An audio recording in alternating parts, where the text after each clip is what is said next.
Alright guys, so today I'm going to show you my tips to get the most out of your phone's camera.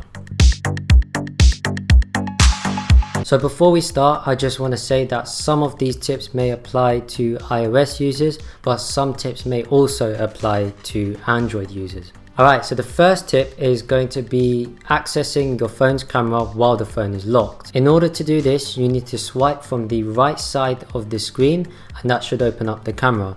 Or you can press the camera icon on the bottom right, you press it down hard, and once you release, the camera should open. So tip number 2 is going to show you how to take better pictures using the default camera app. The first thing to do is to click somewhere on the screen. A yellow square should pop up. This is showing where the camera is focusing in the image. Next, you'll want to scroll up and down the screen. A yellow scroll bar should pop up next to the yellow square. This is changing the exposure.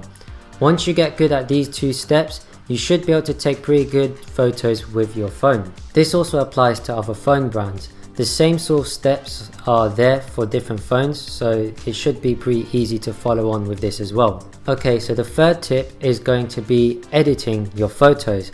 Now the Photos app does come with decent controls, but they are quite basic and you can only change things such as saturation, contrast, etc. I suggest using SnapSeed. SnapSeed gives you much more advanced controls when you're editing your photos. The desired image you're looking for should be achievable with SnapSeed. Because of the amount of different tools you have, you can basically create any image you would like. I also forgot to mention that it's free and it's also available on Android and iOS. So if you don't have it yet, you should definitely try it now. Alright, so these next tips are going to be about filmmaking on the phone. So if you do a lot of that, this should apply to you. Alright, so the fourth tip is going to be not using the default camera app. The reason for this is because you don't have many manual controls when you're doing filmmaking, and if you really want that cinematic look, you got to have a lot of manual controls. So if you are on iOS, I suggest using Mavis, or you can use Filmic Pro if you are on Android.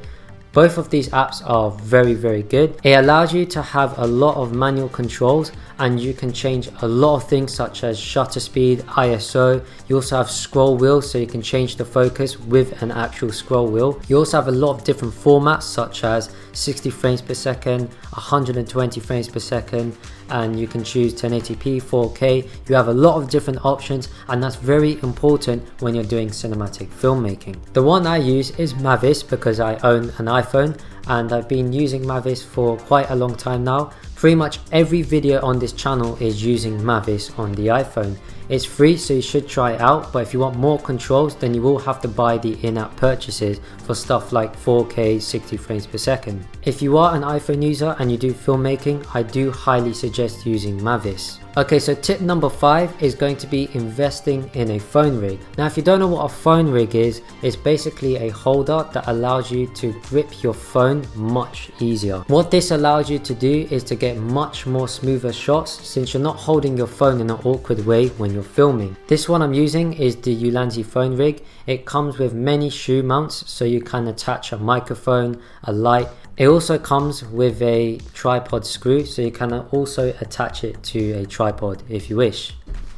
It's also not too expensive, it's about £20, which is like $25, so it's a very good investment to make if you want smoother video. Alright, so tip number 6 would be to get a tripod for your phone. Tripods are really good since you don't need to get someone else to hold the camera for you, so in this case I can just talk to you without any movements. It's also very good for things like adverts if you want a lot of still shots, and it's also very good for long exposure.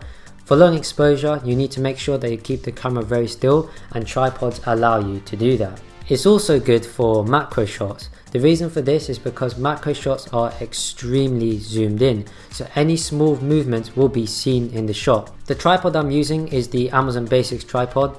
If you're not doing any movement, I would highly suggest this tripod. For the 7th tip, I would say to invest in a gimbal. There's many different gimbals on the market now since it's been around for quite a while, but the one I use is the DJI Osmo Mobile 2.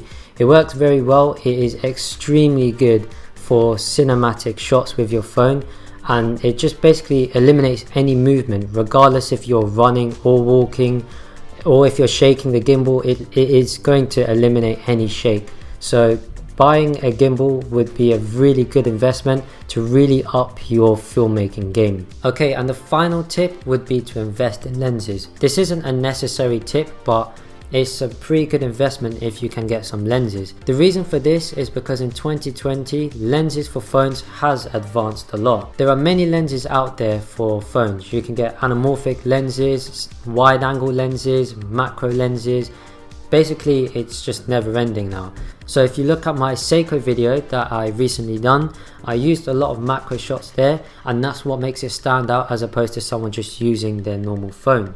So if you can invest in lenses, it will open up a lot of options for your filmmaking. Alright, so I hope you enjoyed this video, and I hope one of these tips at least helped you. If it did, please give a like, and if you want to see more videos, please subscribe. I've got a very special video coming up next, so it'll be greatly appreciated if you stay tuned and see that next video. Until then, I'll see you next time.